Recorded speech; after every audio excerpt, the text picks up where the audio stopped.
refreshing mango lime soft serve sorbet, perfect for the summer heat. So if you want to see how, continue watching. To my returning supporters, thank you guys so much for coming back.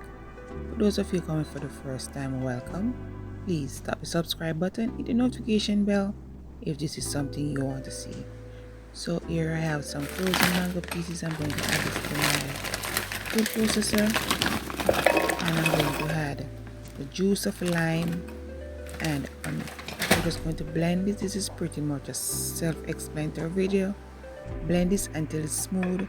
For other serving sorbet, you can put the blend mixture in the freezer, but I needed this right away, so I'm going to serve it as a soft serve sorbet. So continue watching guys, and please like the video, share, comment, hype, and do subscribe if you haven't as yet. So catch you in another upload. Continue watching.